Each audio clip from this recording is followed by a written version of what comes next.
Chers amis du Douaisis, bonsoir. Quelques mots vus du centre, quelques mots pour comprendre, alors que pour la première fois depuis 1962, un gouvernement vient d'être renversé suite à une motion de censure. Premier commentaire, fallait-il utiliser l'article 49.3 ? Ne valait-il pas mieux aller au vote ? Et finalement, sans doute, ce projet de loi qui avait obtenu l'accord de la commission mixte paritaire aurait-il été malgré tout rejeté ? Mais au fond, il l'est ce soir, et en plus, nous n'avons plus de gouvernement. Je fais partie de celles et ceux qui pensent qu'on aurait dû aller au vote et qu'on aurait dû laisser les parlementaires choisir entre avoir un budget pour la sécurité sociale ou ne pas en avoir, ou pourquoi pas faire un contre-budget et les laisser établir un contre-budget. Comme tous les centristes, je suis un parlementariste. Deuxième commentaire, eh bien, M. Barnier a compris, a découvert, et beaucoup avec lui, qu'il est inutile d'essayer de s'entendre avec l'extrême droite populiste, avec les amis de notre député populiste Tesson dans la 17e circonscription du Nord. Le populisme, c'est une musique d'ascenseur. Le populisme, c'est le boléro de Ravel. Le populisme, c'est de la musique. Ce sont des sons qui visent à récolter des voix et à gagner le pouvoir. Ce ne sont pas des idées, ce ne sont pas des idéaux, ce ne sont pas des projets. La preuve en est, la chef de notre député populiste a obtenu à peu près tout ce qu'elle demandait et elle a quand même renversé le gouvernement.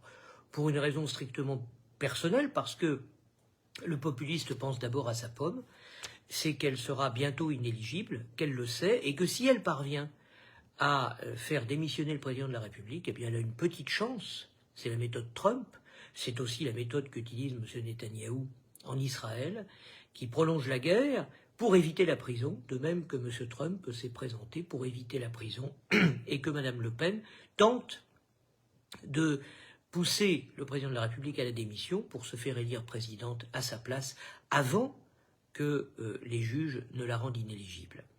Elle fera vraisemblablement tomber les gouvernements les uns après les autres pour obtenir une législative anticipée à l'été, peut-être gagner Matignon, ce qui permettrait éventuellement de changer la loi, peut-être, une loi pénale plus douce qui lui permettrait de ne plus être rendue inéligible.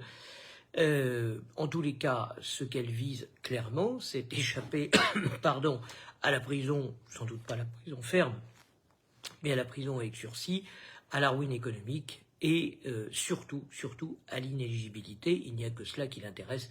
Et il faut le dire sans méchanceté pour M. Barnier, il a eu tort d'y croire. On a tort de croire qu'on peut parler avec M. Tesson et ses amis. On n'y gagne que du mépris, on n'y gagne que des coups bas, on n'y gagne que leur intérêt personnel, on n'y gagne absolument rien d'autre, et qu'une défaite humiliante, l'humiliation ça n'est pas grave, mais le résultat en revanche pour le pays, lui, est tout à fait désastreux. Et de son côté, que vise l'extrême gauche LFI ? On ne sait pas trop, je pense que ne serait-ce que le résultat des élections partielles du premier tour dimanche ont montré que l'extrême gauche baissait. Je pense que le leader Minimo sait qu'il ne sera pas élu, qu'il ne gagnera pas, mais que il se dit que s'il parvient à faire élire Mme Le Pen, eh bien après la pagaille que pourraient mettre les populistes d'extrême droite, peut-être l'extrême gauche pourrait-elle dans un second temps parvenir au pouvoir.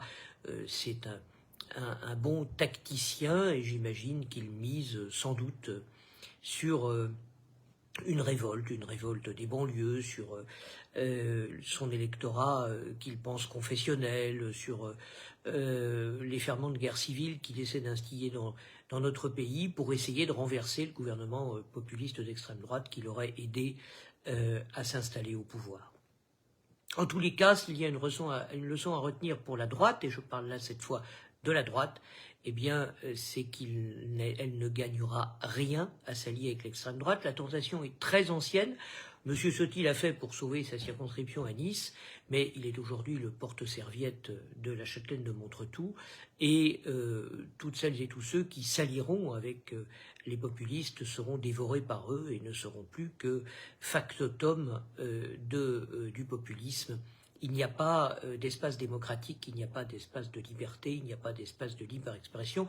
Il suffit de voir d'ailleurs les amis de Marion Maréchal qui ont rejoint le Rassemblement national en quittant le parti de M. Zemmour. Il suffit de voir comment ils sont traités, alors que précisément, contrairement à celles et ceux qui rejoignent par pur carriérisme, alors qu'eux ont des idées qui ne sont pas les miennes, mais ont des idées, mais qu'ils ne peuvent évidemment pas les exprimer et qu'ils sont contraints de voter populiste, comme notre député Tesson.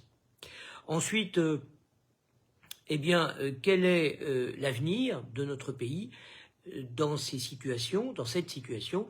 La Belgique a tenu plus d'1 an sans gouvernement, nous pouvons sans doute tenir plus d'1 an sans gouvernement, nous pouvons sans doute tenir plus d'1 an sans budget, avec des conséquences basiques, c'est-à-dire que les taux d'intérêt vont augmenter, que sans doute effectivement un certain nombre de retraites n'augmenteront pas, que sans doute des embauches ne se feront pas, que voilà, mais d'un autre côté, si l'impôt augmente et que les dépenses diminuent, le budget se rééquilibrera peu à peu, avec cette réserve que comme il ne se rééquilibrera pas complètement, eh bien le petit rééquilibrage ne compensera jamais l'explosion des taux d'intérêt, parce qu'il faut être clair, un pays sans gouvernement aura tôt fait d'emprunter à des taux, et ils sont d'ailleurs déjà actuellement supérieurs à la Grèce. Assez vite, nous aurons une impasse budgétaire liée cette fois à l'incapacité de rembourser nos intérêts, 60 milliards par an déjà actuellement. Enfin, une bonne nouvelle, il en faut toujours une. La gauche démocratique a eu l'air de dire qu'elle était prête à travailler de façon constructive, alors que, souvenez-vous, après les législatives, elle disait qu'il fallait appliquer intégralement le programme de l'extrême gauche, sans aucune négociation possible. Il semble que les socialistes aujourd'hui soient prêts à établir un accord.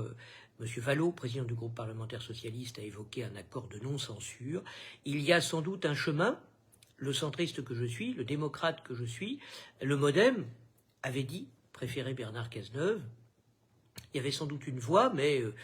Hollande, qui se rêve président de la République, ne voulait pas laisser Bernard Cazeneuve aller à Matignon.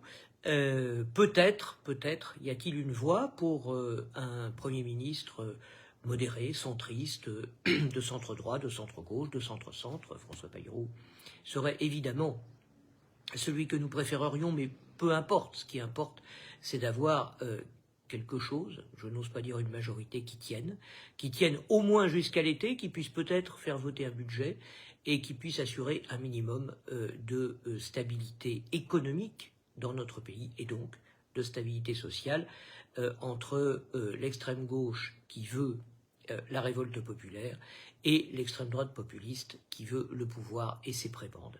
Voilà, donc la leçon du soir, c'est qu'il ne sert à rien, jamais, nulle part, de discuter, de négocier, mais même simplement de discuter avec les populistes.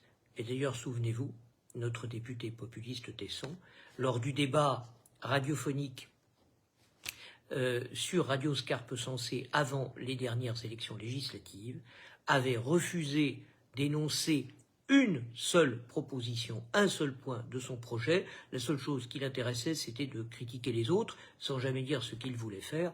Et pour cause, il fait ce que la châtelaine de Montretout lui dit de faire, c'est-à-dire essayer de l'amener au pouvoir avant qu'elle ne soit déclarée inéligible.